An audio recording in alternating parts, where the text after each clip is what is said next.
Hey, it's Jamal Simmons. Welcome back to Trailblaze. Hello, I'm Matt Butler.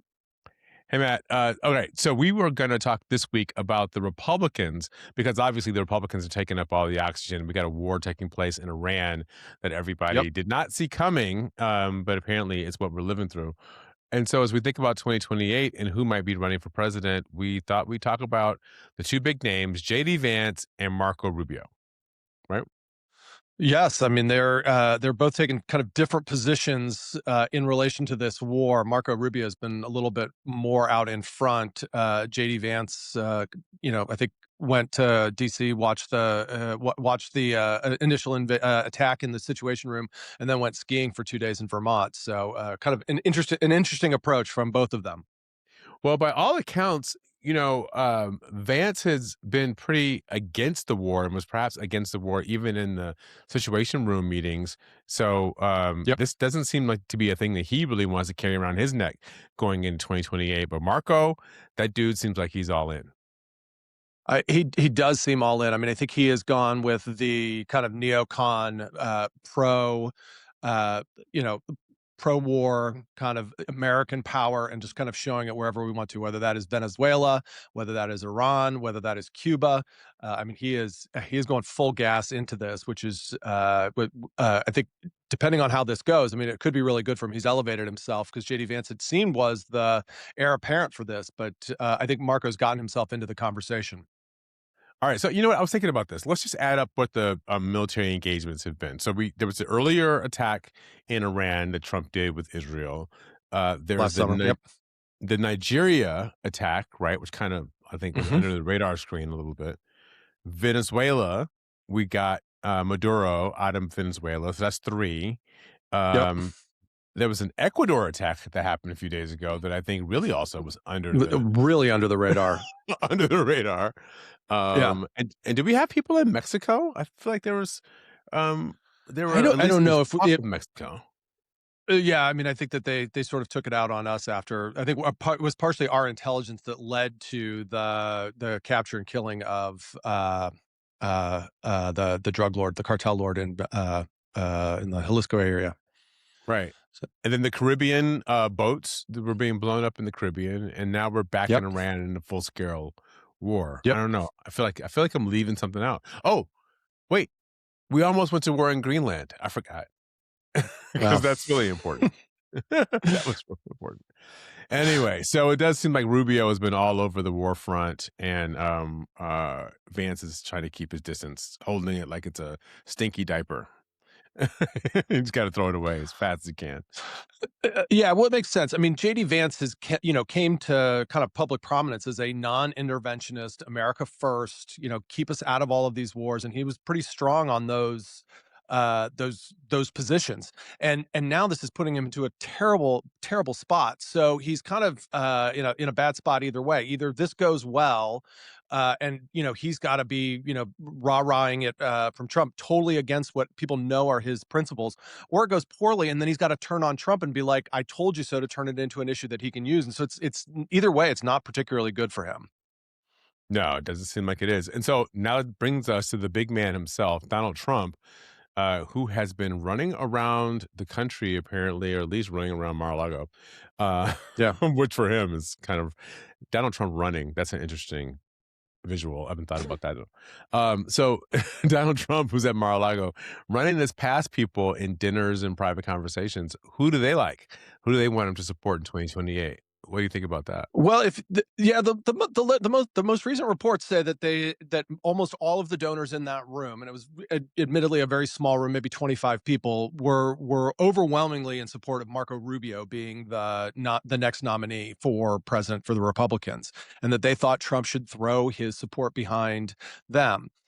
If you talk to other people, though, people will say that there's a couple people that say that the reaction was more mixed. It was actually more balanced, Vance versus Rubio. There are also people that say, like, look, this is a Mar-a-Lago crowd. These have never been JD Vance folks. These have always been Marco Rubio folks. The people who close to Trump from South Florida have been pushing Marco Rubio since the very beginning. Uh, So so yeah. it's hard to tell, and also people say, look, Trump does this all the time. He is constantly asking people what their opinion is, what they think he should do, et cetera, et cetera. So He's we'll workshopping. see, but he's workshopping, and look, the real what my guess is he's really doing is I bet he's asking this, hoping that people will go, "Oh, sir, you should run for a third term. We don't actually want either of these guys." But luckily he's not getting that answer, which I think is a good thing for all of us, You know that's the one that he really wants. But yeah, right? I do think he's workshopping this like a comedian on a road show, trying to see what the lines are that actually work with people and what the reaction is. I will say this. If Donald Trump is in Florida at Mar-a-Lago running this past people and he's getting kind of mixed results on JD Vance, I think that says something. I think that says something because really it should be like, of course we're with JD Vance. JD Vance is your number two. Like we're with you, we're with him, blah, blah, blah. But that's not what's happening. People are sort of saying, well, maybe we should give Marco a shot. And maybe because it's Florida, it's home court advantage for Marco Rubio. But maybe it says there's something that's out there, like there's some discontent in the land of MAGAism. Yeah, I think JD Vance kind of came to this position as vice president sort of on a wave of kind of the tech bro support for him and for his candidacy. They really got enamored with him, and they were the ones really pushing for him to be put on the ticket. A lot of these guys, like Elon Musk, was very into JD Vance, Peter Thiel, like all of these guys really wanted him on that ticket. So they pushed Trump to get him to get him onto the ticket, and then they pledged their support in order, at kind of an exchange for that. So but that is not necessarily the traditional kind of MAGA, Republican donor class that wants that. In fact, they're also starting to have like a little bit of second thought, kind of second feeling. Sorry, second thoughts about kind of where the tech bros are taking us. So I'm not surprised that there's a little bit of softening in support for JD Vance. Also, the fact Yeah. that he's kind of spineless and not a particularly great politician is not that's not going to help them either. I mean, just for instance. For instance, Yeah, he's spineless. Is not a great politician. So yeah. discontent in MAGA land, right? So one of those reasons, I think we look at Marjorie Taylor Greene, who obviously has left Congress. That is a very big deal, but she's really taking after Trump from going into these wars.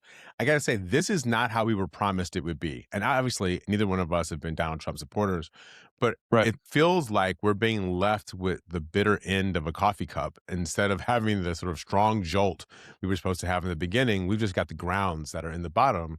And so, we've got inflation that's still hovering around 3%. And he's supposed to bring inflation down. Gas prices are soaring. I mean, I paid $2.99 10 days ago for gas. The station I drove past the other day was at 3.45 like 2 days ago. So gas prices are higher. We lost jobs in February, 92,000 jobs that we lost. So we're not creating jobs, we're not creating manufacturing jobs. I mean, all the things that we were promised in the Trump era that were supposed to be winning again, making America great, seems like it's making America kind of tepid. Absolutely. So, he came in on all these promises, and the one thing that I would kind of give Trump credit for, even being kind of an ardent opponent of his, was it did seem like he was serious about not getting us involved in foreign wars and not That's right. having us being going off at the hip and attacking people. And he's even kind of reversed himself on that as well.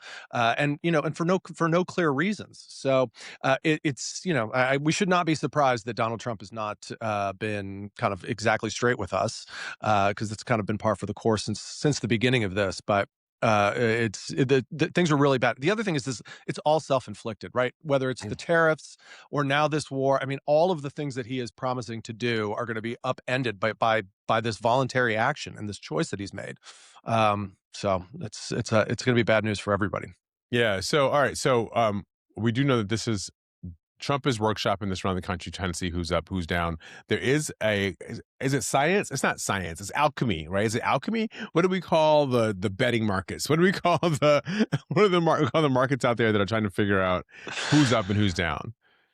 Yeah, so this is where it's a little bit interesting. So you've got if you just look at kind of polling averages, and most of these polls are from before the war started, but Vance was at about 45% in the averages. Marco Rubio down around 11%.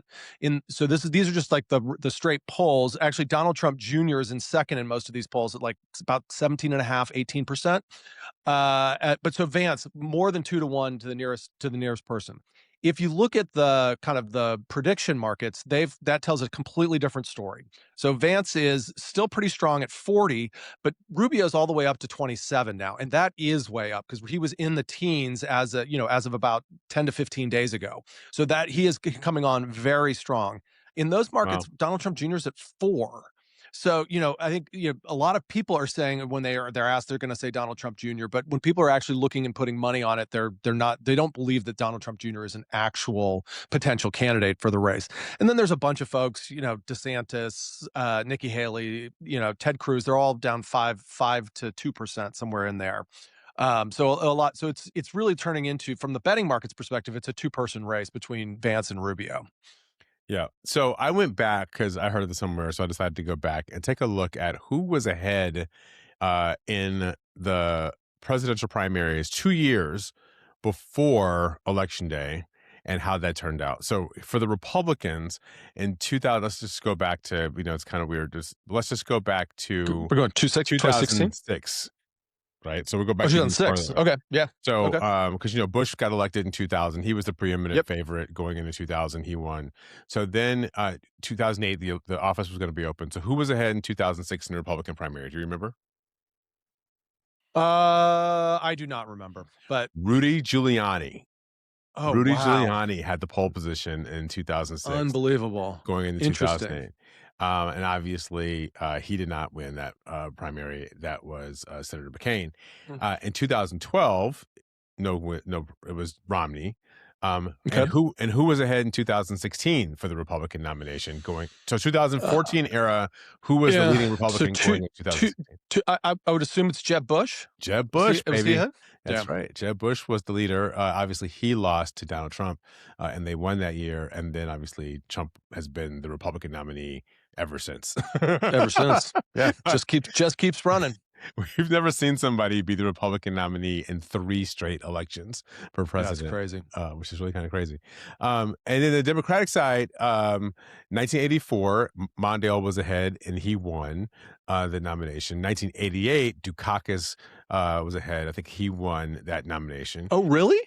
Um, Oh, I'm surprised. I'm surprised that it wasn't Gary Hart that was ahead 2 years out, or even Jesse Jackson, maybe. no, it may have been. It may have been contested with Hart. That actually may be, Yeah. but it was, I think it was murky, but Dukakis was kind of Right. the insider-y Yep. choice. In 1992, who was it? 1992, 2 years out, probably Mario Cuomo. Mario Cuomo. I don't know. Yeah. Mario Cuomo had the polling lead. I should have. I would have liked to have prepped for this if I had known there was going to be a quiz, Jamal. It's so much better when it's a pop quiz. No, it's Yeah, right. You're right. I want your raw we'll test reaction. the knowledge, But it's pretty good. You're doing pretty well. Mario Cuomo in 1992, and everyone wanted him to run. And I don't know if you remember this because we were all pretty young, but Yeah. I do remember Bill Clinton and those guys waiting. There was an airplane or a helicopter or something on the tarmac to take him to New Hampshire, right? On filing day or whatever. Yeah. That's right. He didn't go. And he didn't show up. And then 2004, it was your guy. So 2 years out, it was John Kerry ahead 2 years out? 2 years out, there it was a mixed. long Joe time where Lieberman. Joe Lieberman was ahead. It was a Yeah, Joe for a long Lieberman time in the boomlet. polls. But among the Yep. insiders, so there's a way to do this. You could do polling, but it's also kind of Yeah. who people really thought was going to be the guy. So Lieberman was ahead in several polls, but Kerry was raising the money and getting the endorsements, and you know how that was because you were doing that. And then that was you and Robert Well, and also Gibbs we were and waiting Jordan. on Al Gore, and we were waiting on Al Gore. So I think that's right. 2 years out, I don't think Al Gore had said definitively at this point that he was not going to run. So we were waiting on his decision as well. So Right. maybe he'd already said it. I would have to go back to look to see exactly when he said he wasn't running. Maybe it was sometime kind of. It would have been sometime in 2002. So That sounds about right because I went to work for Bob Graham in 2003 early, and he wouldn't have run against Gore. So I think it was sometime in 2002, Gore probably made that choice not to be our generation's Adlai Stevenson, who ran twice and lost in the 50s. And then Hillary Clinton in 2008. She Yep. was the front runner, and obviously she lost. But here's what's interesting about the Democrats. So for the Republicans, it's for almost always the front runner wins the Mhm. nomination, except for a couple of Yep. times, which is Jeb Bush and Giuliani. For the Democrats, that's not true. There's a lot of like mixing up of, does the front runner win? Do they get in or do they don't?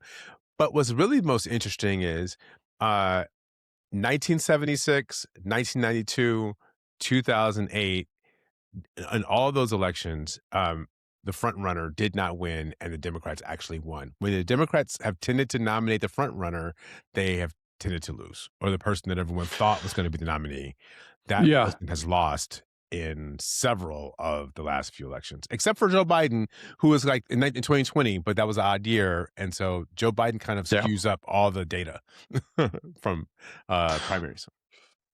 Right. So that's bad news for either Kamala Harris from a polling perspective or Gavin Newsom from a prediction market perspective. So It is, or maybe we're in a different era.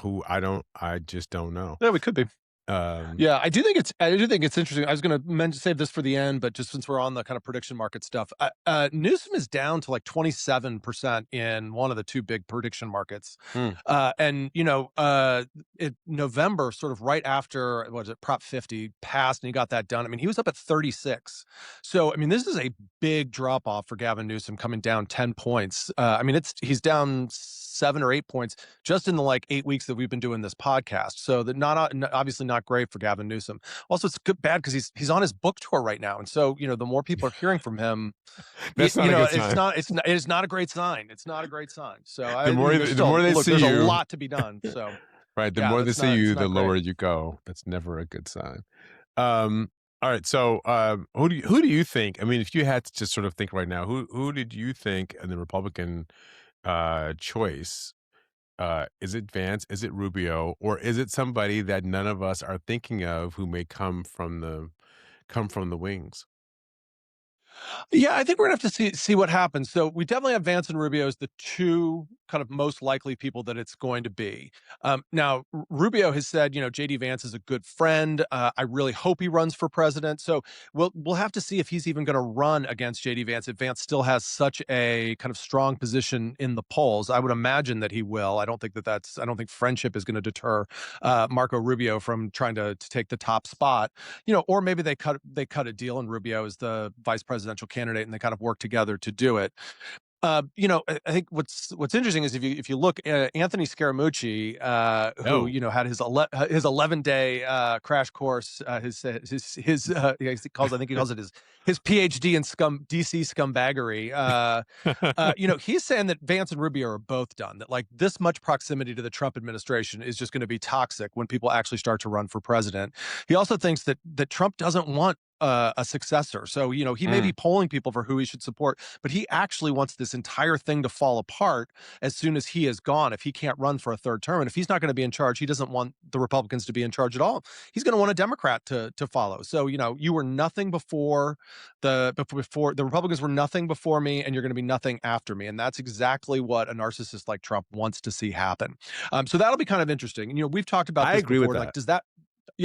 does that mean that Donald Trump Jr. is the way around that for the Republicans, right? So, at least we're giving him his son, or even Eric Trump. I mean, apparently Eric Trump is the one that's running most of his businesses. I know that he doesn't speak MAGA quite the way that Don Jr. does, but and then there's also Ivanka, who's totally taken a place way off the stage. But if she wants to rehabilitate the Trump family image, I mean, maybe that's the way that they go. So there's a lot of possibilities there. And then you go to some of kind of the more the more kind of known big names in the Republican Party. So that's Ron DeSantis from Florida, Nikki Haley, Ted Cruz. I mean, I would imagine that Ted Cruz is going to try to make this race unless there's some way to keep him out of it. And does this new sort of wave of American interventionism that's against kind of MAGA and where the whole party was going, does that bring somebody up? So that's Marjorie Taylor Greene, like you mentioned. I think Vivek Ramaswamy said that he is absolutely against this war.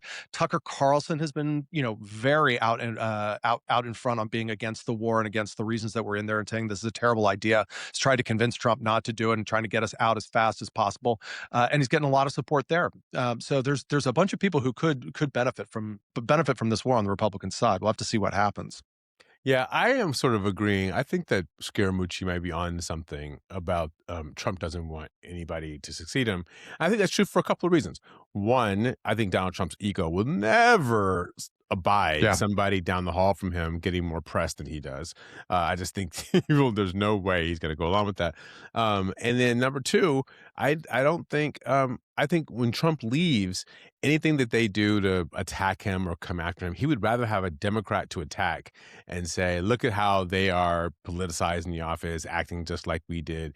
Do whatever kind of straw man he wants to put up, he will be able to sort of attack the Democrat as the reason the country is having whatever problems are going to ensue from this era. Because sure. if we talk about what's happening, I mean, whether it's tariffs or it's the wars around, it's taking apart our alliances. There are all these ways he's cracking the foundation of American prosperity, and they're probably gonna come home to roost after he leaves office. Yeah, I mean, Joe Biden was dealing with it for 2 years and actually did quite well, I think, kind of, repairing the damage that the first Trump administration did. And so the next person's gonna have it even worse than that because, quite frankly, they're better at breaking better at breaking the American institutions than they were the first time. So, we talked about this last week. I mean, somebody who can come in and fix all of the foreign policy problems that he is creating and all of the alliance problem and getting people to trust us again is going to be, it's going to be of paramount importance, and it's going to be a huge job. And I'm not sure who that is of the Democratic contenders at this point. Yeah, whoever the nominee is in 28 is gonna have trouble with Trump, and I think that is going to be the theme of their primary as much as it is the theme of the Democratic primary, is how do we handle this Trump legacy? And the people who were a part of it may really be damaged by it. Obviously, the MAGA people, most of the MAGAites will still be down with Trump unless there's something that happens which we can't foresee. And I got to tell you, I mean, Yeah. as crazy as things are, who knows what's going to happen in the next Yeah. 18 months that will matter for primaries. Yeah, and there's still 3 million documents to come out in the from the Epstein files. I mean, who knows what's in there? So I think there is a lot that is going to happen. So watch this space for updates.